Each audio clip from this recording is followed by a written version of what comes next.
Hey guys, good morning. Just making a little paleo pancake action here. Yeah.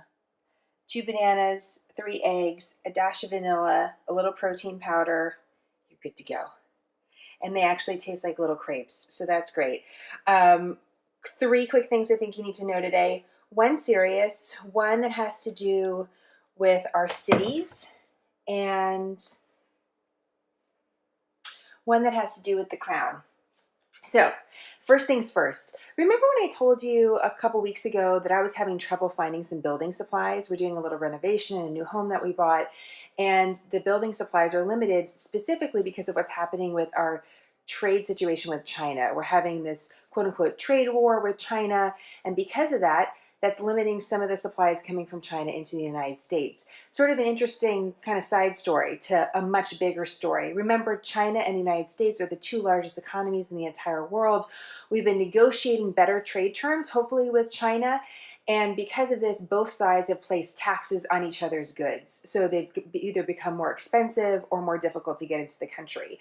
So just this weekend, President Trump said something to the effect of, I'm going to raise tariffs. Like, we're not getting to any sort of negotiated deal. So I'm just going to go raise tariffs. And surprisingly, I thought Senator Chuck Schumer, a Democrat, often critic of the president, was like, basically, stay strong, Mr. President, like, keep the pressure on China. We learned today that China is going to continue to send their representative to the United States for negotiations later this week. And that's seen as a really positive sign because the question was, would this sort of heated rhetoric over social media interrupt trade talks that are almost supposedly near completion?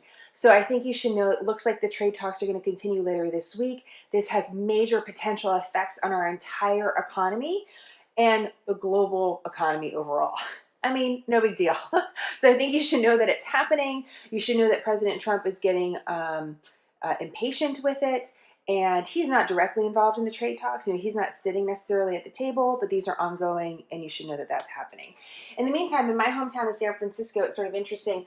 There's a legislation that the Board of Supervisors is going to take up about requiring stores to receive cash.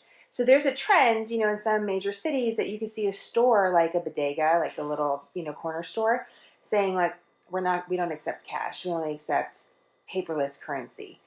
And cities like Philadelphia and a state of New Jersey recently made that illegal. They say, this is the argument overall of opponents of the plan, that it discriminates against lower income people that maybe don't have a bank account or don't use a bunch of credit cards or debit cards. And in San Francisco specifically, they say, well, we have a large homeless population. They're not going to be using their debit cards, so they can't shop.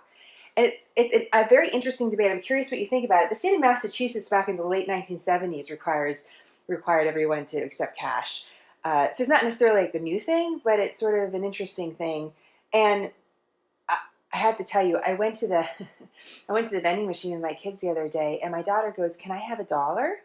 But she was talking about my credit card that you swipe in the vending machine. So you may have a whole generation of kids that aren't using cash anyway. So is this just the wave of the future that everyone should accept paperless currency, or is it discriminatory? I don't know. But it looks like San Francisco, likely with the Board of Supervisors being what it is, would make it illegal to say that in a store. So just something to watch. Could come to your city. Who knows?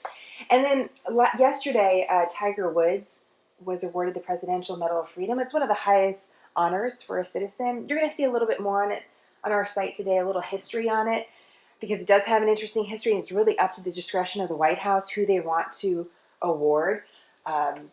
People like Oprah have received the award before. And there's like a little pause with Tiger Woods because obviously he has a little bit of a scandalous past, but a great golfer, recently won the Masters after so many years. So I'm curious what you guys think about that. Jack Nicklaus, great golfer, fully supports Tiger Woods getting this award from President Trump, saying that he's done a lot for the sport and by proxy, American athletes.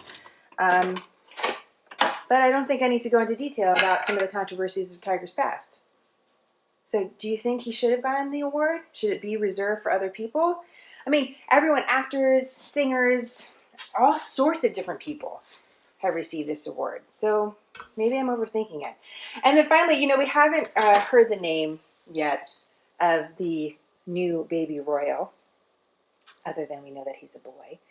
We're supposed to hear about that in the next couple days. I thought it was really interesting. I'm really into this series, Victoria. Have you guys seen this PBS Masterpiece Theater? Total nerd. But I love it, about the monarchy of Queen Victoria. And one of the things I learned today, I just wanted to see, this baby is likely not going to ever become king, but it's possible. We've seen other things in the past with the royal family, so he could potentially become king. If he became king, he would be coronated with this one particular crown, and you'll see that on our site today. This crown, for hundreds of years, borrowed gems. So it has beautiful gems in it, but for most of the history of the crown, they were borrowed. And after it was used only during coronation, the gems would be returned. And in 1911, that changed. So I thought that was sort of an interesting fact to know. The crown jewels, the real crown jewels, not the expression. Okay, I think that's what you guys need to know today. So again, trade deal with China, interesting sort of legislation coming up in some American cities about paperless currency and presidential Medal of Freedom, something just sort of to think about today. You know, good thing, bad thing for Tiger Woods? I'm curious what you think. And check out our picture on our website of the one crown that the monarchs only use during coronation. It weighs 5 pounds. And the gems are permanent, but they weren't always that way. Have a great day, guys. I'll talk to you later.